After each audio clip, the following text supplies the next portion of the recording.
जय हिंद। आज के वीडियो में हम समझेंगे व्याकरण। तो देखते हैं व्याकरण किसे कहते हैं। हिंदी का पहला चैप्टर है व्याकरण। व्याकरण का कोई सटीक परिभाषा नहीं होता है, फिर भी देखते हैं। व्याकरण का परिभाषा यह होता है कि किसी भी वर्ण को, किसी भी शब्द को और किसी भी वाक्य को शुद्ध शुद्ध बोलना, शुद्ध शुद्ध लिखना और शुद्ध शुद्ध पढ़ना ही व्याकरण कहलाता है। एक बार रिपीट कर देते हैं। किसी भी शब्द को या किसी भी वाक्य को या किसी भी वर्ण को शुद्ध शुद्ध बोलना, शुद्ध शुद्ध लिखना और शुद्ध शुद्ध पढ़ना ही व्याकरण कहलाता है। व्याकरण को 3 भागों में बांटा गया है। आप देख सकते हैं स्क्रीन पे। वर्ण विचार मतलब कि वर्णों के बारे में विचार करेंगे। दूसरा है शब्द विचार यानी कि शब्दों के बारे में पढ़ेंगे। और तीसरा है आपका वाक्य विचार यानी कि वाक्यों के बारे में विचार करेंगे। तो आइए बारी बारी से इसको डिस्कस करते हैं। पहला है वर्ण विचार। क्या है? वर्ण विचार। वर्ण विचार पे जानने से पहले थोड़ा जान लेते हैं कि वर्ण होता क्या है, शब्द होता क्या है और वाक्य होता क्या है। तो थोड़ा सा यहाँ दिखा देते हैं आपको वर्ण किसे कहते हैं। मान लीजिए क्या है आपका क क्या है? एक वर्ण है। ये ख एक क्या है? एक वर्ण है। क को आप तोड़ेंगे तो आधा क प्लस अ कर सकते हैं, इससे ज़्यादा आप छोटा नहीं तोड़ सकते इसको। और ख को भी तोड़ेंगे तो आधा ख प्लस अ कर सकते हैं, इससे ज़्यादा आप इसको तोड़ नहीं सकते। अच्छा, कल्पना करिए ये है क्या? ये आधा क, ये आपका अ, ये आधा ख, ये आपका है क्या? ये आपकी क्या है कि ध्वनि है। छोटी छोटी क्या है? ये ध्वनि है। अगर परिभाषा देना चाहें वर्ण का तो परिभाषा दे सकते हैं कि ऐसा छोटा से छोटा ध्वनि जिसको तोड़ करके हम और छोटा नहीं कर सकते वर्ण कहलाता है। एक बार रिपीट कर देते हैं कि ऐसा छोटा से छोटा ध्वनि जिसको तोड़ करके हम और छोटा नहीं कर सकते वर्ण कहलाता है। जैसे में क क्या है? आपका वर्ण है। ख आपका क्या है? वर्ण है। अ आपका क्या है? वर्ण है। अब इससे आप छोटा नहीं कर सकते, ये क्या कहलाता है? आपका वर्ण कहलाता है। तो क आपका क्या हुआ? वर्ण हुआ। ख आपका क्या हुआ? वर्ण हुआ। या आधा क भी आपका क्या हुआ? वर्ण हुआ। इधर क्लियर है? आगे चलते हैं। अब देखते हैं शब्द। क्या है? शब्द। अभी हमें आपको बताया कि क एक वर्ण है, म भी तो वर्ण ही होगा और ल भी एक आपका क्या होगा? वर्ण होगा। शब्द किसे कहते हैं? थोड़ा देख लीजिए। जब यही वर्ण आपस में सही क्रम में जुड़ते हैं अर्थात सार्थक क्रम में जुड़ते हैं तो शब्द का निर्माण करते हैं। अर्थात आप कह सकते हैं कि वर्णों के सार्थक मेल को शब्द कहते हैं। क्या कहते हैं? वर्णों के सार्थक मेल को शब्द कहते हैं। सार्थक मतलब सही सही जुड़ना चाहिए, नहीं कि आपका म और प्लस क और प्लस ल। तो ये आपका बनेगा क्या चीज़? ये आपका बन जाएगा कमल और ये आपका बन जाएगा मकल। तो मकल कोई शब्द नहीं है, इसका कुछ अर्थ नहीं होता है, इसलिए आपका ये एक शब्द नहीं है। ये आपका कमल एक फूल का नाम है, एक पुष्प का नाम है, तो कमल आपका क्या है? एक शब्द है। यहाँ से क्लियर हुआ कि जब वर्णों के सार्थक में अर्थात वर्ण जब सही क्रम में जुड़ते हैं तो शब्द बनते हैं। और सिंगल सिंगल ये क्या है? आपके ध्वनियाँ क्या कहलाती हैं? तो वर्ण कहलाती है। वर्ण और शब्द समझ में आया? आगे देखते हैं। आगे है आपका, थोड़ा इसको मिटा देते हैं। आगे आपका आएगा वाक्य। कि वाक्य किसे कहते हैं? ये कमल आपका क्या है? एक शब्द है। तो उसी तरह से लाल भी आपका क्या होगा? एक शब्द होगा, क्योंकि इसमें वर्ण है, इसमें वर्ण है, इसमें भी वर्ण है। वर्णों के सार्थक मेल को शब्द, तो कमल आपका शब्द। ये लाल ल भी वर्ण है, ल भी वर्ण है, तो वर्णों से सार्थक मेल से क्या बना है? शब्द। तो लाल भी आपका शब्द होगा। इसी तरह से है भी क्या है? आपका एक शब्द है भी क्या है? एक आपका शब्द है। तो जब ये शब्द सही क्रम में जुड़ते हैं, जिस तरह से वर्ण सही क्रम में जुड़ते थे उसी तरह से जब ये शब्द सही क्रम में जुड़ते हैं तो एक पूरा वाक्य का निर्माण करते हैं। अर्थात आप कह सकते हैं कि कमल लाल है, एक क्या है? एक वाक्य है। क्या है? एक वाक्य है। जब ये कमल शब्द, लाल शब्द और है शब्द सार्थक रूप में सही रूप में जुड़ेगा तो किसका निर्माण करता है? वाक्य का। तो आप कह सकते हैं कमल लाल है, क्या है? एक वाक्य। इतना क्लियर हुआ? अब तो ये था तो ऊपर, ठीक है। अब थोड़ा विस्तार से आते हैं वर्ण के बारे में, उसके बाद नेक्स्ट वीडियो में शब्द भी पढ़ेंगे और वाक्य भी पढ़ेंगे। यहाँ पर था प्लूट स्वर, आपका प्लूट स्वर वर्ण था। वर्ण को बताया अभी हमने कि वह छोटी से छोटी ध्वनि जिसको खंड नहीं कर सकते वर्ण कहलाता है। वर्ण को भी 3 भागों में बांटा गया है। पहला है स्वर वर्ण, दूसरा है व्यंजन वर्ण और तीसरा है आपका अयोगवाहक वर्ण। स्वर वर्ण किसे कहते हैं? तो यहाँ से देखिए ध्यान से। ये क आपका क्या है? एक व्यंजन वर्ण है। अ आपका क्या है? एक स्वर वर्ण है। और आपका क्या है? स्वर वर्ण है।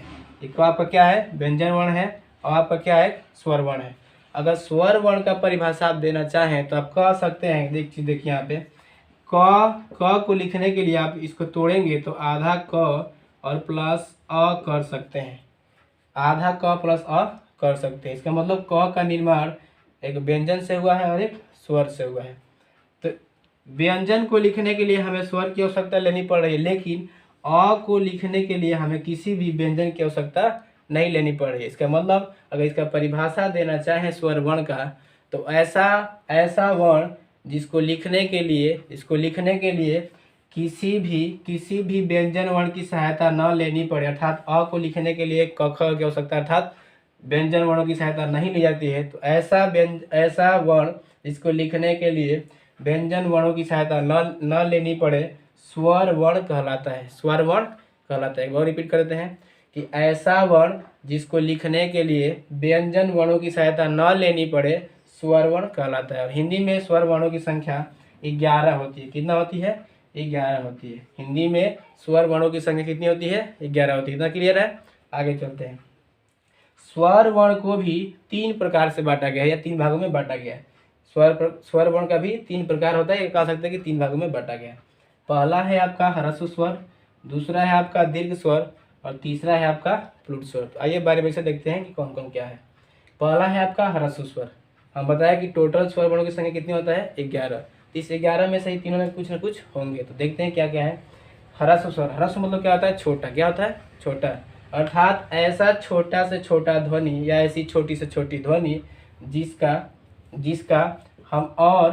जिसको हम और छोटा नहीं कर सकते, या जिसको हम बोलने में एक मात्रा का समय ले, जिसको बोलने में हम एक मात्रा का समय ले। एक और देखते हैं कि ऐसा स्वर वर्ण जिसको बोलने में हम एक मात्रा का समय ले या कम समय ले। ऐसा स्वर वर्ण जिसको बोलने में हम एक मात्रा का समय ले या कम समय ले आपका ह्रस्व स्वर कहलाता है। और ह्रस्व स्वरों की संख्या 4 होती है। कितनी होती है? 4 होती है। कौन कौन? तो देख लेते हैं। यहाँ पे एक होता है अ, एक होता है आपका ई, एक होता है आपका उ और एक होता है आपका री। अ, ई, उ और री। थोड़ा ही अच्छा से लिख देते हैं। अ, ई, उ और री, ये आपके स्वर वर्ण जो ह्रस्व स्वर है, इनकी संख्या कितनी है? 4 है। परिभाषा हमने क्या बताया कि ऐसा स्वर वर्ण जिसको बोलने के लिए एक मात्रा का समय लगे या सबसे कम समय लगे उसको हम ह्रस्व स्वर कहते हैं। और इसकी संख्या कितनी होती है? 4। कितनी होती है? 4। कौन कौन ये है? तो अ है, ई है, उ है और क्या है? री है। क्लियर हुआ ये? अब बोलकर भी देख सकते हैं अ, ई, उ, री। जल्दी से नहीं बोल दे रहे हैं तो ये आपका क्या हुआ? ह्रस्व स्वर। क्लियर है? आगे देखते हैं दीर्घ स्वर। क्या है? दीर्घ स्वर। इसका परिभाषा है कि ऐसा स्वर वर्ण जिसको बोलने के लिए 2 मात्रा का समय लगे या ह्रस्व स्वर से थोड़ा ज़्यादा समय लगे। एक बार और देखते हैं दीर्घ स्वर किसे कहते हैं कि ऐसा स्वर वर्ण जिसको बोलने के लिए 2 मात्रा का समय लगे या ह्रस्व स्वर से थोड़ा ज़्यादा समय लगे उसको हम दीर्घ स्वर वर्ण कहते हैं। और इसकी संख्या 7 होती है। कितनी होती है? 7। कौन कौन?